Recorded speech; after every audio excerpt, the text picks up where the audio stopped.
On m'a demandé aujourd'hui d'animer cet atelier sur le BPM, Business Process Management.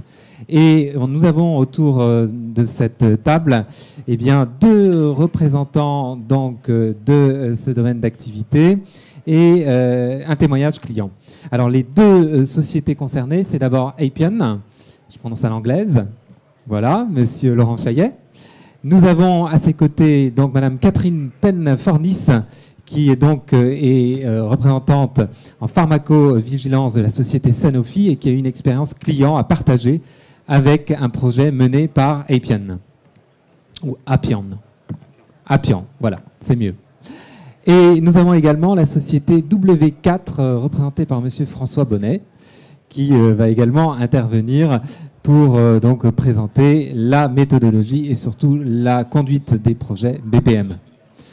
Alors, moi, en tant que juriste, effectivement, mon rôle, c'est un petit peu d'abord de recadrer en quelques mots d'où on vient, où on va, puisque en réalité, la dématérialisation, ça a commencé par quoi? À l'orée des années 2000, par des conventions entre sociétés, qui organisaient entre elles finalement leur processus dématérialisé, mais aussi avec, pourquoi pas, dans certains cas, mais tout à fait, j'ai envie de dire secondaires, des prototypes ou en tous les cas des expériences en interne. Et puis finalement, grâce à la loi du 13 mars 2000, on a pu aller vers l'équivalence du papier et donc de l'électronique pour aller maintenant sur, j'ai envie de dire, une obligation à la dématérialisation dans certains domaines d'activité. Et ça permet très concrètement de ne plus se contenter de dématérialiser ce qui était sous forme matérielle pour aller vraiment dans une logique de workflow. Alors si les aspects juridiques vous intéressent plus particulièrement, Alain Bensoussan à 16h intervient sur ces problématiques pour aller un peu plus dans le détail. Aujourd'hui vraiment ce qui nous intéresse c'est cette question de workflow pour aller beaucoup plus loin que la simple dématérialisation. Et moi la première question que j'ai envie de poser c'est de savoir si réellement on profite de toutes les opportunités de la dématérialisation et donc du BPM. Monsieur Chaillet. Mais effectivement, le sujet du workflow n'est pas nouveau, mais par contre, le sujet qu'on aborde aujourd'hui, c'est la gestion des processus métiers dans leur ensemble et la faculté des outils de type plateforme tels que Appian peuvent répondre aux besoins métiers, aux nouvelles exigences en termes à la fois des directions informatiques et en termes des utilisations métiers, des utilisateurs métiers. Donc aujourd'hui, c'est quelque chose qui est devenu récurrent et c'est une plateforme qu'on expose dans tous les métiers, dans tous les secteurs et qui est utile vraiment à peu près dans n'importe quelle typologie de processus, que ce soit les processus de support ou les processus métiers, cœur métier, on va dire. Pour W4, effectivement, c'est un sujet qui n'est pas nouveau, qu'on connaît bien depuis 20 ans qu'on est sur ce marché-là. Je dirais qu'on sent une accélération dans ce domaine-là du fait que la dématérialisation est quelque chose qui est concret maintenant aujourd'hui, enfin, si je peux parler ainsi. Et la maturité aussi fait qu'on est capable de proposer de nouveaux services pour profiter de différentes vagues de dématérialisation qui permettent d'aller plus loin dans le traitement des processus et vraiment d'offrir sur des plateformes pour les utilisateurs au niveau d'un poste de travail informatique, tout simplement, un ensemble d'informations digitales ou sous forme électronique, qui sont consultables pour mener à bien leur mission de chaque instant.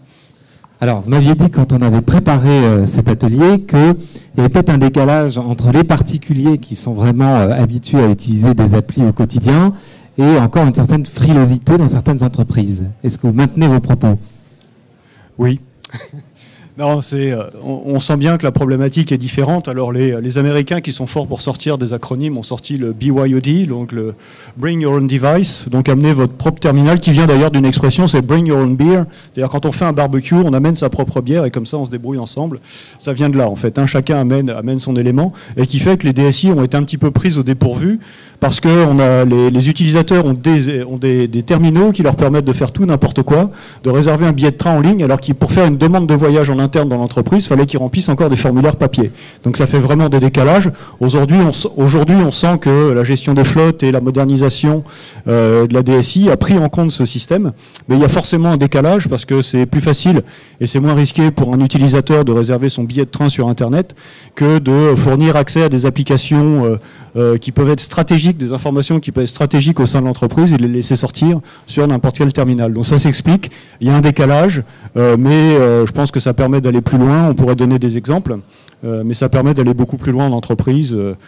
Puisque j'ai parlé d'exemples, je vais en donner un. On a un client qui s'appelle Prisma qui fait des demandes d'achat pour consommer les budgets qu'ils ont mis en place, et ils ont déporté la validation par les managers sur les portables. Parce qu'ils sont toujours entre des réunions, ils ne sont jamais derrière leur poste de travail, mais ils sont quand même un goulot d'étranglement pour le traitement. Donc ils ont eu sur leur iPhone, puisque cette entreprise-là est équipée d'iPhone, une application qui leur permet, dans le cadre du BPM, de valider leur demande d'achat. Très intéressant. Alors j'ai un autre exemple. Oui, je vous en prie.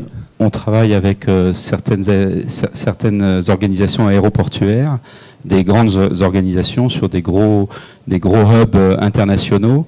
Et un de nos clients, qui est l'aéroport de Dallas-Fort Worth, c'est le 4e trafic mondial en termes de passagers, utilise les technologies Appian pour déployer facilement leurs applications métiers qui au départ étaient des applications qui fonctionnaient sur des environnements traditionnels, sur des terminaux classiques, directement sur les environnements BYOD, tel que le disait François, pour des terminaux mobiles, donc, mais pour des utilisateurs qui sont parfois temporaires, puisqu'il y a beaucoup de travail intérimaire sur ces zones-là, où ils doivent gérer des notions de pic très importantes. Alors justement, aujourd'hui, on va s'intéresser à comment on en vient donc à l'optimisation des processus et au BPM. Et la première question, évidemment, c'est de se dire comment on y pense ou comment on y vient. Et je pense que le témoignage de Sanofi va être très précieux à ce sujet. Alors, dans mon domaine qui est la pharmacovigilance, on va peut-être rappeler rapidement ce qu'est la pharmacovigilance. C'est la science et l'ensemble des activités qui est relative à la détection des effets indésirables des médicaments et leur évaluation, comprendre les mécanismes et identifier la façon de réduire les risques pour le patient ou de limiter les risques et donc de prévenir ces effets indésirables. Donc, lorsque l'on reçoit une information concernant un effet potentiellement indésirable d'un médicament, nous devons évaluer s'il s'agit d'un signal et évaluer si ce signal correspond à un risque pour le patient. Donc, nous avons besoin de traquer ces signaux d'effets indésirables avec tous les éléments utilisés pour leur évaluation, la prise de décision sur le fait qu'il représente ou non un risque pour le patient prenant notre produit, et ensuite les différentes étapes de minimisation du risque si besoin. Si on considère que ça peut représenter un risque pour notre produit, incluant la mention de ces effets indésirables dans ce que l'on appelle le résumé des caractéristiques du produit, qu'en France vous pouvez retrouver dans le Vidal. Donc le but était d'améliorer notre process de tracking de ces signaux d'effets indésirables en utilisant une technologie BPM de façon à avoir un même workflow à partir du moment où le signal d'effet indésirable potentiel du produit est identifié jusqu'aux étapes de prise de décision et donc la gestion de 2 types de comités, un comité d'évaluation médicale et ensuite un comité par rapport à la mention à inclure dans le labeling du produit, donc dans le résumé des caractéristiques, et donc toutes ces étapes de communication ensuite aux filiales de ces changements à implémenter dans le labeling et le tracking aussi d'autres mesures de minimisation du risque. Donc il s'agit en fait d'un outil que l'on voulait cross-départemental, cross-fonctionnel, où on avait des intervenants au niveau du département de pharmacovigilance et des intervenants au niveau du département des affaires réglementaires qui sont en charge de la mise à jour du labeling des produits. Donc si je comprends bien, ce sont vraiment les métiers qui ont eu l'idée. Est-ce que la DSI a été relais sur ce projet? Comment ça s'est mis en place? Donc nous avions déjà...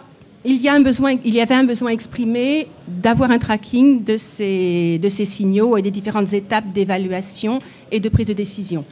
Nous avions développé un système un peu plus simple il y a quelques années et qui comportait certaines limitations, et on voulait justement aller au-delà de ces limitations pour pouvoir améliorer ce système existant et intégrer la gestion de ces comités et de ces prises de décision de façon harmonisée dans un même workflow, de façon aussi à éviter la saisie de la même information à différents endroits, puisque aujourd'hui on saisit un signal et c'est le même signal qui suit tout le workflow aux différentes étapes de son évaluation et de la prise de décision. Donc l'optimisation, elle est vraiment sur cet aspect-là. Alors, sur le workflow, sur la gestion des timings, avec également des actions à remplir par chacun et des dates auxquelles ces actions doivent être réalisées, et le système qui envoie des email reminders aux personnes pour leur rappeler quelle action ils ont à faire, dans quel délai. Est-ce que... Oui, vous aviez un mot à... Et pour répondre exactement à votre question, avec une implication forte de la DSI, bien sûr, puisqu'ils ont été moteurs dans le choix de la plateforme et les décisions qui ont conduit à la mise en place d'une plateforme Appian. Oui, donc ce projet est toujours un projet conjoint entre l'informatique d'une part et le business d'autre part, qui sont les utilisateurs, avec une très forte collaboration à toutes les étapes du développement initial, mais aussi de l'amélioration continue tout au long de la vie du projet. Et alors, pour avoir une vision globale donc, de l'organisation de ce projet, le sponsor, c'était qui finalement ? Le sponsor était mon manager, qui était le System Process Owner et qui était le responsable de l'unité de Safety Surveillance et Risk Management de la pharmacovigilance. Alors, pour W4, une expérience comparable ? Des expériences, comme j'exprimais sur ces phases de modernisation, les entreprises sont obligées de s'adapter pour maintenir leur avantage compétitif, c'est-à-dire leur savoir-faire qui n'est pas standard. Donc ils ont besoin de trouver des solutions qui leur permettent justement de capter cette manière de travailler et de l'optimiser, de la mettre en place, de la mettre en œuvre pour pouvoir faire du suivi. Je pourrais reprendre le cas de Prisma, par exemple, qui est un éditeur centralisé qui fait plusieurs titres, Géo, Gala, Télémagazine, etc. Et ils ont mis en place, ils ont commencé par une problématique, comme je disais, des consommations, des budgets d'achat, ou ce genre de choses, mais ils ont mis en place toute une série de processus qui sont innovants parce qu'ils correspondent bien à leur métier, qu'ils ont un métier très spécifique. Pour en citer un premier, c'est ce qu'on appelle la commande au tirage, c'est-à-dire que quand on fait un magazine, on l'imprime en milliers d'exemplaires et on le distribue dans les différents points de vente.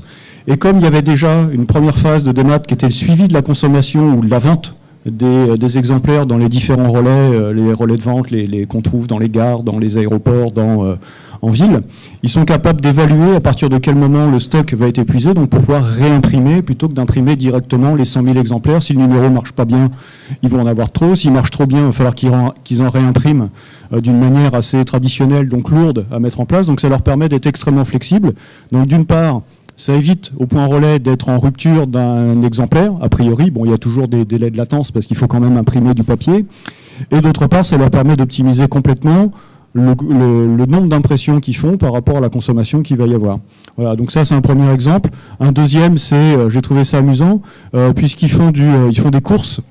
Ils ont besoin de coursiers beaucoup pour tout leur magazine, la gestion d'un magazine. Typiquement, ils ont une nouvelle robe qui est sortie où ils font un article sur H&M. Donc il faut qu'ils envoient un coursier chez H&M chercher des habits. Il faut qu'ils fassent venir un mannequin. Il faut qu'ils récupèrent un photographe. Et il faut que après ils ramènent les différents biens qu'ils ont eus dans les magasins auxquels ils les ont pris. Et donc ils consomment énormément de courses. J'ai noté qu'ils avaient jusqu'à 250 courses par jour à traiter. Hein, donc ce qui est extraordinaire. Donc ils ont une entité interne où ils ont ces courses qui automatiquement peuvent aller chercher, mais il y a la gestion des pics passe avec des sous-traitants, donc ça permet de normaliser la relation avec les sous-traitants et pas passer des temps de négociation, de savoir comment facturer, etc. et directement d'envoyer les ordres. Et puis ça a aussi un effet sur les recrutements, puisque finalement ils font plus de recrutements par an que ce qu'ils ont de salariés dans l'entreprise, parce que le mannequin, ils l'embauchent, ils lui font un CDD d'une demi-journée pour qu'elle vienne faire son shooting photo, et pour ensuite, donc il faut établir des contrats. Donc ça leur permet justement d'aller très vite sur ces plateformes de dématérialisation. À chaque fois, ça répond à des processus bien précis, bien particuliers qu'ils ont pu modéliser avec nos solutions pour mettre en place des applications chez eux pour servir les différents salariés et optimiser ainsi le traitement et fluidifier les informations dans l'entreprise. Alors pour rentrer dans cette démarche d'innovation, est-ce que vous conseillez plutôt d'avoir une approche descendante? On en parlait tout à l'heure, le top-down, c'est-à-dire on repense l'organisation comme préambule à l'amélioration des processus, ou est-ce qu'à l'inverse, vous préconisez plutôt une démarche plus opérationnelle, c'est-à-dire ascendante, où finalement on va aussi découvrir ou améliorer les choses en cours de projet? Les deux. Parce que on ne peut pas faire de... C'est des applications, généralement, quand on parle de processus, qui touchent beaucoup l'organisation interne de l'entreprise, puisqu'on va fluidifier des échanges, on va faire en sorte qu'il y ait des gens qui travaillent entre eux, qu'il y ait des services, des départements qui travaillent entre eux directement autour d'une application et pas seulement avec une boîte à lettres postale qui leur permet d'avancer. Donc c'est particulièrement important. Donc d'une part, il faut impliquer les utilisateurs et d'autre part, il faut impliquer, comme on le disait tout à l'heure, d'avoir un sponsor de l'application qui va pousser et si ce sponsor, il y a intérêt à ce qu'il soit de la direction générale. Sinon, rapidement, ça peut être le pugilat. Tout dépend de la taille de l'entreprise et la manière où elle est structurée. Donc c'est particulièrement important. La vraie complémentarité du BPM, parce que c'est vraiment complémentaire, c'est pas de se substituer à l'ERP parce qu'il est incontournable, mais c'est de venir le compléter sous deux dimensions. La première, c'est est-ce que la fonctionnalité existe dans l'ERP ou pas ? Donc si elle n'existe pas, comment est-ce qu'on fait? Donc il faut se connecter. Les ERP aujourd'hui sont ouverts et on va être capable d'améliorer le traitement. Pour illustrer, on travaille dans un laboratoire pharmaceutique qui fait de la saisie de nouveaux articles. Et ce que propose l'ERP, c'est un écran unique pour un article. Sauf que le problème, c'est pour des problématiques de conflit d'intérêts, de propriété intellectuelle, de sécurité, etc. Cet écran doit être découpé en plusieurs morceaux. Et donc, on est venu brancher un processus dessus qui permet de faire avancer partiellement chaque partie d'écran devant différents acteurs qui vont pouvoir mettre en place et renseigner les informations qu'il y a, pour avoir ensuite une information qui va être validée, et ensuite, quand elle est validée, automatiquement, elle va être réinjectée au niveau de l'ERP. Donc ça, c'est un premier cas d'utilisation. Le deuxième, c'est aussi une notion de délai, c'est-à-dire que le cycle de vie d'un ERP est... on va dire que ça se mesure en semestres, voire en années, voire pour changer de version en couple ou en 3-4 ans. Parce que ce sont des outils qui se doivent de garantir une fiabilité à 100%. Et donc ça bride un petit peu la capacité d'innovation que peuvent avoir les métiers pour essayer de nouvelles choses ou pour mettre en place des traitements qui sont innovants vis-à-vis de l'ERP parce qu'ils sont uniques, parce qu'ils sont, comment je pourrais dire, nouveau parce qu'on essaye un nouveau business model ou une nouvelle manière de production, et donc on a besoin de mettre en place des outils qui sont flexibles et qui ont aussi la particularité d'être rapides à mettre en œuvre. Laurent Chaillet vous parlait de la méthode itérative, ça permet de commencer petit et puis de grossir petit à petit en fonction des besoins qu'on a, et c'est un besoin qui est extrêmement précieux et qui fait aussi la complémentarité de l'ERP et du BPM qui sont vraiment faits pour travailler main dans la main. J'ajouterais que si toutes les entreprises ont souvent une approche progicialisée pour leur cœur métier, il y a beaucoup d'applications informatiques qui échappent à ce progiciel. Et donc la norme, c'est pas uniquement le progiciel, c'est le progiciel et puis énormément d'applications secondaires qui sont autour et qui naviguent autour. Donc dans cette logique-là, la problématique qui se pose, c'est que le progiciel, on l'a expliqué comment ça marchait, des cycles longs, etc. Les applications spécifiques, ça a un coût, ça a une durée de mise en place, de mise en œuvre, ça a aussi une difficulté d'adoption, ça a aussi une difficulté d'adaptation et de modification et les coûts associés. Et puis, c'est en décalage, ça doit être sécurisé. Donc, l'approche plateforme qu'on préconise, que ce soit un acteur comme mon collègue à côté ou nous à Piane, c'est une approche par plateforme où la même interface, le même environnement va vous donner de plus en plus de services, de plus en plus de fonctionnalités agrégées à travers des projets itératifs et effectivement de plus en plus de fonctionnalités. Et vos utilisateurs conservent les mêmes approches, les mêmes usages, mais ils vont accéder à de plus en plus de domaines fonctionnels auxquels ils ont besoin d'accéder pour faire leur métier de tous les jours. Voilà. Alors pour que ça fonctionne bien, et pour en revenir effectivement à un point de vue client, Qu'est-ce que vous, prestataires, vous préconisez ou quel est le terrain le plus favorable pour vous? Est-ce que c'est d'avoir déjà chez le client une culture du processus, voire même un livre des procédures certifié ISO 9001? ISO 9001, ça peut être intéressant parce que ça donne une culture. Tout dépend de ce qu'on veut faire de l'ISO 9000. Est-ce qu'on subit ça comme une contrainte réglementaire ou comme une opportunité pour améliorer ses services? Je vous laisse deviner la conséquence et l'utilité des processus. Après, je crois que ce qui est important, c'est la culture du processus, c'est-à-dire que on peut décrire tout fonctionnement d'entreprise sous forme d'un processus. Cette description, j'ai vu dans des entreprises il y a une bonne dizaine d'années des référentiels de processus où il y avait un millier de process qui étaient faits, mais sauf que ceux qui les avaient faits, il n'y avait qu'eux qui les comprenaient. C'est-à-dire que le manque de je dirais, de formation ou de systématisme du descriptif des processus était un vrai problème qui a été résolu par une norme qui est arrivée il y a 3-4 ans qu'on appelle BPMN pour Business Process Management Notation, qui permet de formaliser, dire qu'un carré a telle spécification, un rond a telle spécification, s'il y a une flèche dans un sens, si elle est pleine ou pointillée, ça a une autre signification. Et ce langage essaye d'être aussi universel que possible, c'est-à-dire que ça permet de voir des dimensions fonctionnelles qui vont être prises par les acteurs du métier, qui vont pouvoir exprimer sous forme d'un processus la manière dont les choses doivent se passer, et aussi sur un angle technique, parce que mettre en place une application, il ne suffit pas de décrire le processus, d'appuyer sur un bouton, ça marche. Non, il y a beaucoup de travail derrière, il y a beaucoup de paramétrage pour faire en sorte qu'on ait décrit, par exemple, il faut que les acteurs soient décrits pour être capable de les interpeller, pour leur donner une tâche. Donc c'est des dimensions qui sont importantes. L'intérêt de cette norme, c'est qu'on commence à parler le même langage, même si c'est toujours la difficulté d'un langage. Pour exprimer la même chose, il y a toujours différentes manières de faire, mais au moins on a un socle commun, et ce socle commun est aussi enseigné dans les universités, que ce soit dans les cours d'informatique que dans les écoles de management. C'est un témoignage de Sanofi? Chez nous, nous avons bien sûr des process qui sont décrits dans des documents qualité.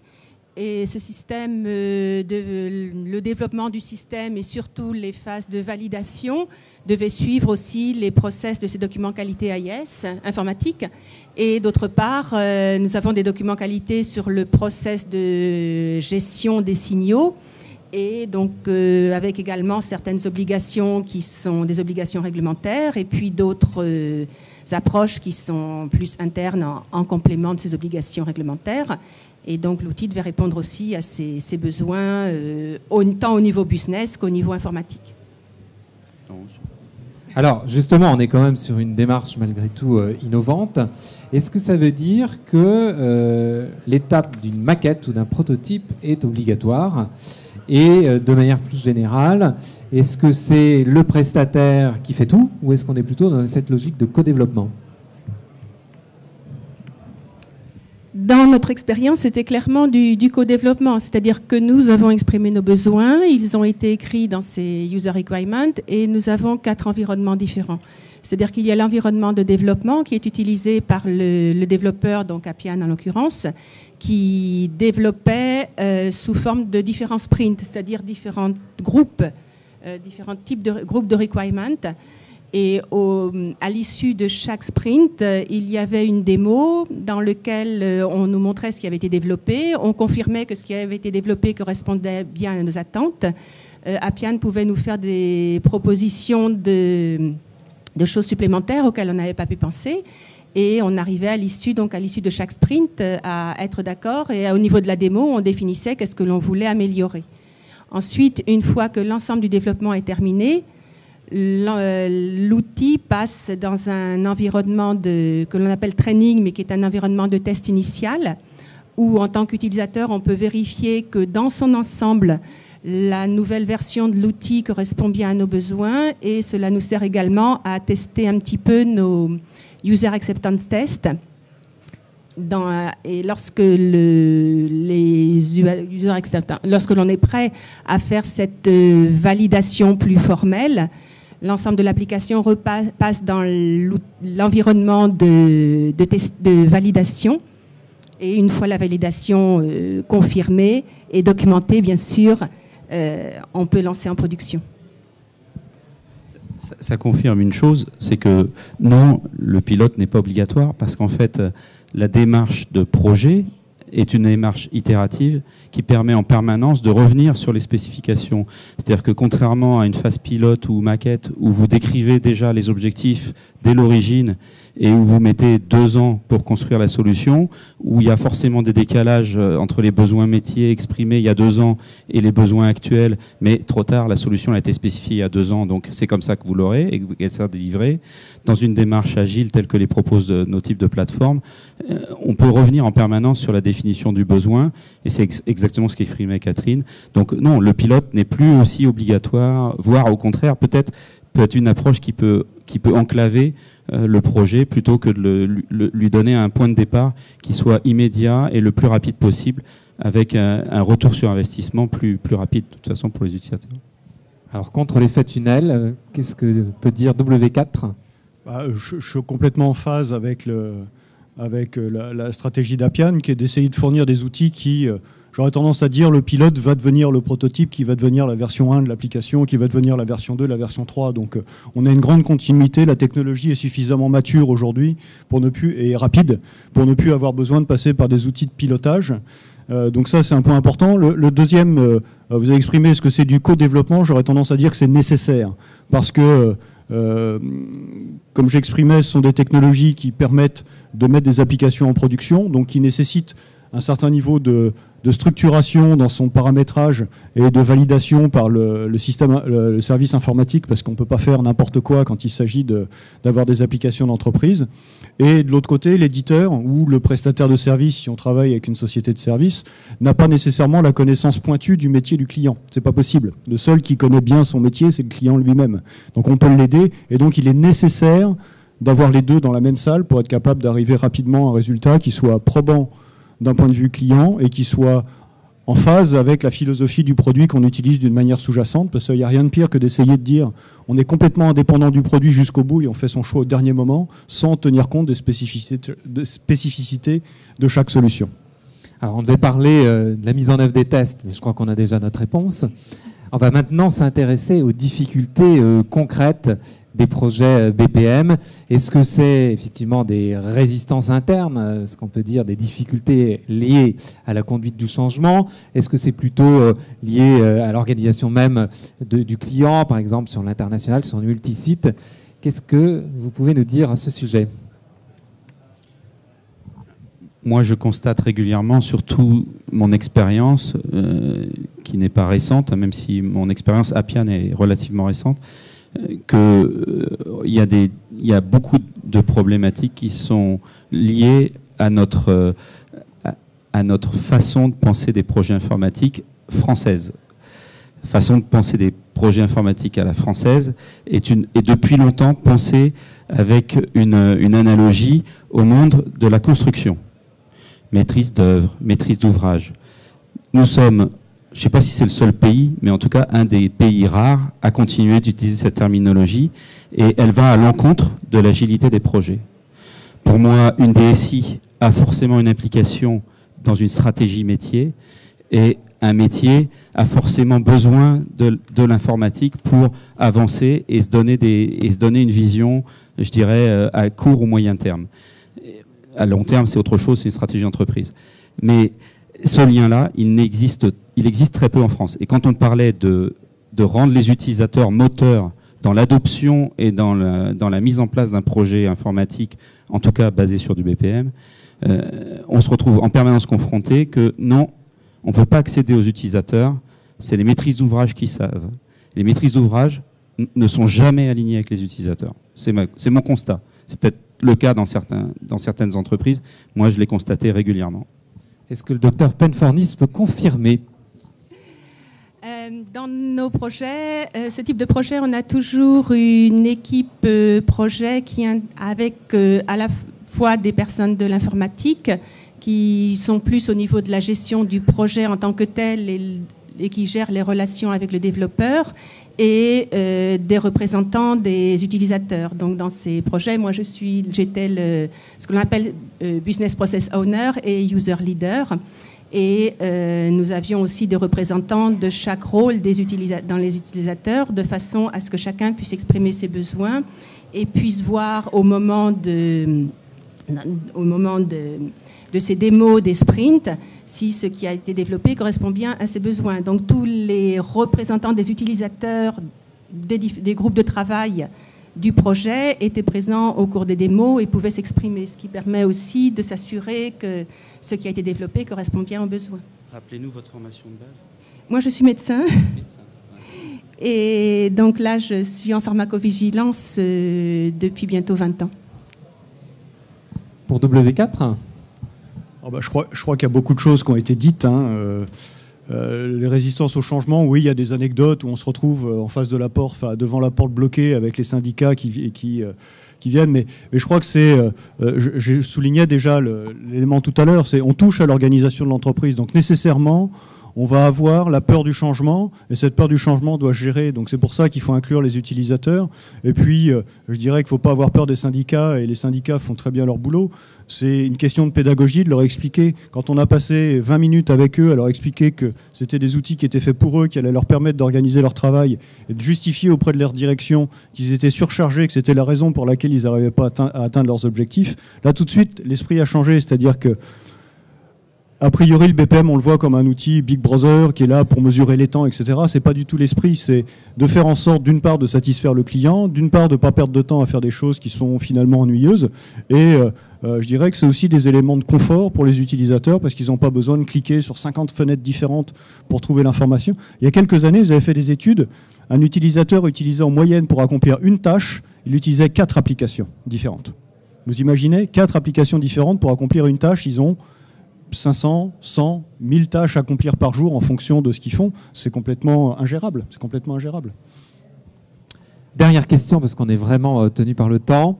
Une fois que le projet fonctionne et est adopté par les utilisateurs, comment on mesure le retour sur investissement et surtout comment on peut continuer de faire évoluer l'application BPM ? Je dirais on débouche le champagne déjà. Non, plus sérieusement, c'est... On le mesure par le taux de satisfaction et par les nouvelles idées qui sortent. Je vais dire ça simplement pour faire court, c'est-à-dire qu'on voit que c'est un outil qui est utile, qui rend des vrais services, et donc on a envie d'en faire d'autres. Je ne sais pas, est-ce que vous confirmez ?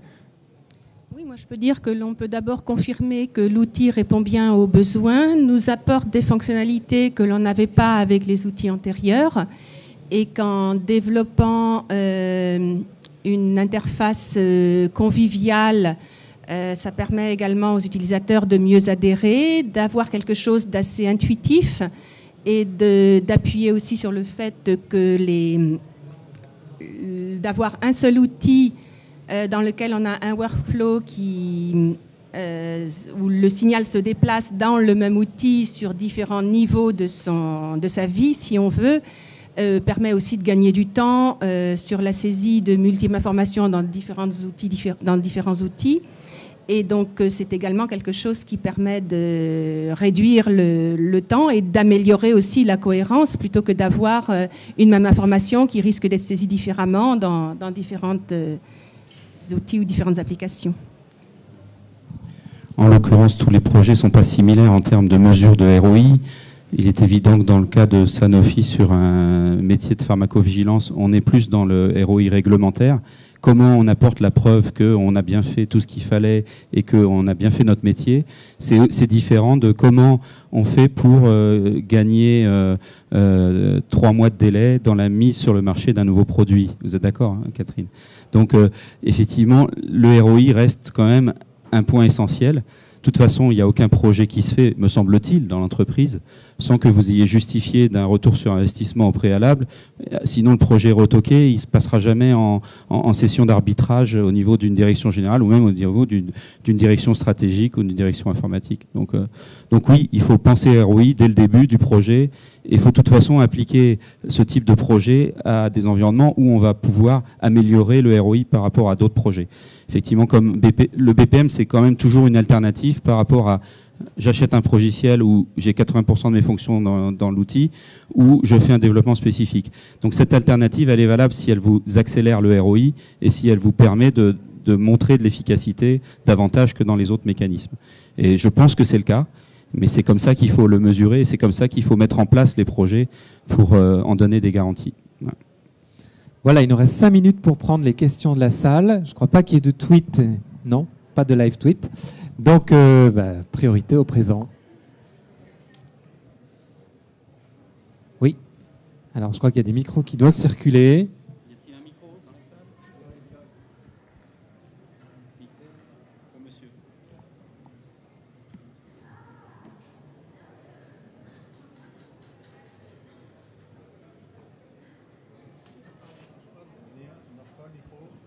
Alors, je crois que le bouton... Voilà, c'est bon. Il marche. Il marche pas. Il marche pas.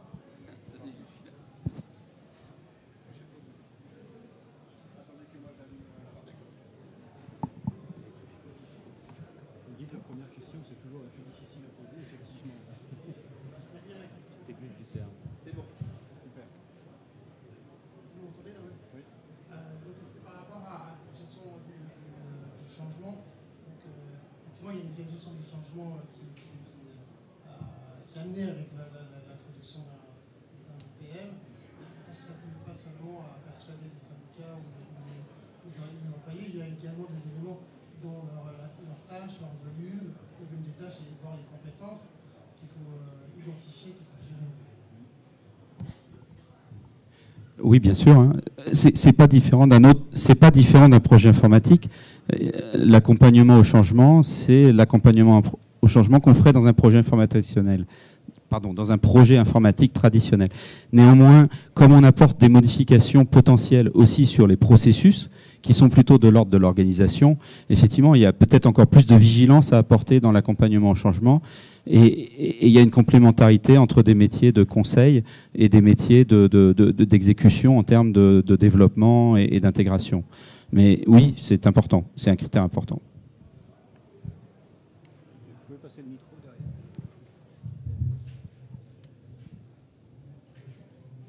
Bonjour, c'est une question pour Madame la rapporteure communiste. Concernant vos processus métiers, est-ce qu'ils étaient déjà standardisés ou harmonisés sur toutes les filiales, ou ça a été fait en même temps que vous avez fait votre définition des besoins pour construire, pour développer les outils? Il y a un peu les deux. En fait, c'est un outil qui est utilisé uniquement au niveau global, donc il n'est pas utilisé par les filiales. Par contre, nous extrayons de façon hebdomadaire tous les nouveaux signaux qui ont été créés ou les signaux qui ont été mis à jour, donc pour lesquels il y a eu une modification faite dans l'outil, et on les met à la disposition des filiales pour les informer de ce qui est géré au niveau de la compagnie.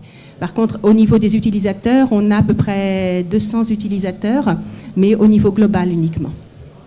Et donc, au niveau des processus, il y a deux choses. D'une part, il y avait un besoin identifié de traquer ces signaux, et il y a eu d'autre part, en 2012, une législation au niveau européen qui changeait un peu certains aspects au niveau des obligations réglementaires en pharmacovigilance, dont un module spécifique pour le Signal Detection and Management, que l'on a également utilisé pour que notre outil réponde bien sûr à ces obligations. Donc il y avait d'une part et les process ont aussi été améliorés au fur et à mesure des besoins identifiés en interne et des obligations réglementaires. Donc c'est toujours un processus continu et je dirais les deux, pour résumer. Donc en fait, j'aurais la question pour les deux managers des sociétés informatiques.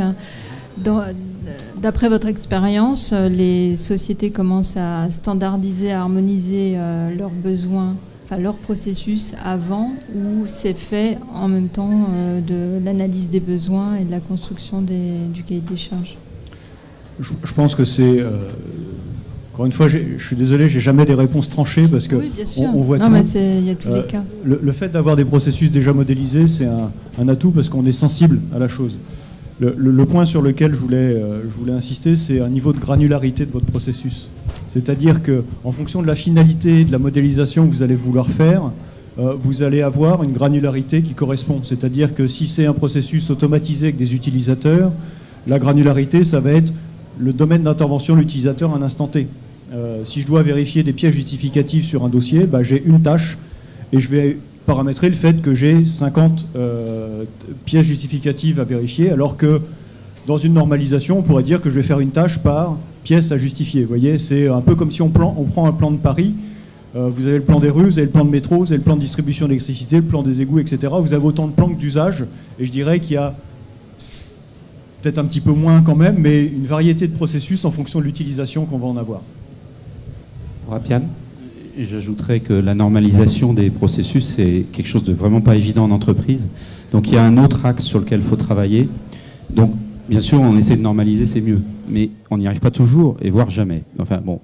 Mais dans tous les cas, il faut utiliser deux axes. Il y a l'axe des processus qu'on est capable de modéliser, qui sont le pot commun, on va dire, le socle commun. Rien que ça, c'est pas évident de se mettre d'accord.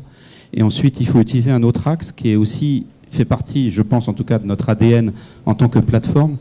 C'est qu'on ne va pas travailler que sur l'axe process, on va aussi travailler sur l'axe données, accès aux documents, aux pièces justificatives, aux informations liées aux dossiers qu'on traite dans le cadre du workflow, dans le cadre du BPM, et donc de tout un aspect collaboratif. Et dans le collaboratif, ça échappe à la partie de modélisation. C'est pas modélisé, c'est non prédictible. C'est qu'est-ce qui va se passer si tel utilisateur à un moment décide, hop là, stop, le processus ne me convient pas. J'ai besoin de faire appel à un ami. Comme dans un jeu, le millionnaire. Hein. J'appelle un ami, j'ai besoin du vote du public. C'est les genres de mécanismes qui ne sont pas prévisibles. Vous ne pouvez pas les mettre dans une modélisation de processus. Il faut bien mettre à disposition des outils aux utilisateurs pour leur permettre d'agir de cette façon-là. Parce que de toute façon, dans la vie, même si les procédures sont décrites, c'est un défaut au niveau d'une norme ISO, elles ne sont pas tout le temps suivies, loin de là. Et même si elles sont complètement décrites, j'ai déjà vu, en allant naviguer chez différents centres de services partagés, les mêmes personnes avec le même rôle, utiliser les mêmes procédures et agir totalement différemment. Okay. C'est la vie, c'est comme ça. Donc, il ne faut pas s'être focalisé sur la normalisation. Je pense que c'est un mauvais sujet. Ce qu'il faut, c'est que l'outil permette de travailler à la fois sur les axes modélisés, standardisés, et sur les autres axes. Bien, une toute dernière question, ou à moins que vous ayez un point à compléter. Je voulais juste dire qu'au niveau des processus, il y a d'une part des processus de développement informatique qui existent, et d'autre part, il y a des processus dans le cadre du métier, et que ces processus ou ces procédures dans le cadre du métier peuvent être révisées ou évoluées en fonction de ce que l'on améliore dans la gestion au quotidien de notre activité. Donc c'est pas parce qu'on a un processus que ça doit rester figé. Un processus est aussi quelque chose qui est amené à pouvoir être amélioré, et que si on fait un changement dans la façon de gérer les choses, il faut que ce soit reflété aussi tôt que possible dans le processus qui va avec, quoi. Voilà. Peut-être un dernier mot sur ce point. D'accord. Donc il y a un autre pari aussi qui se tente, c'est d'essayer de faire en sorte que n'importe qui dans l'entreprise puisse modéliser des processus pour servir de base. Donc là, je me fais un tout petit peu de pub. Hein. On a mis sur le marché un modeler web qui permet aux utilisateurs de directement, à partir de leur navigateur, modéliser des processus dans la norme dont je parlais tout à l'heure, BPMN2, pour des utilisations ultérieures ou juste à des fins documentaires. Mais plus on sera près des gens pour leur permettre d'exprimer la manière dont les choses fonctionnent, peut-être plus on aura raison. Et pour finir, je dirais, on a entendu, là, il y a eu des éléments qui sont sortis sur les crises qu'il y a pu y avoir chez Air France.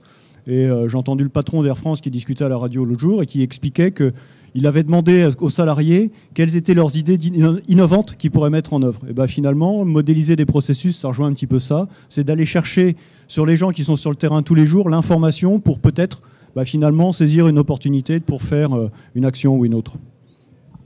Voilà, le travail collaboratif, c'est aussi le mot de la fin. Merci beaucoup. Merci de votre attention. Donc, les différents interlocuteurs restent évidemment à votre disposition, notamment sur leur stand Appian et W4. À bientôt. Au revoir.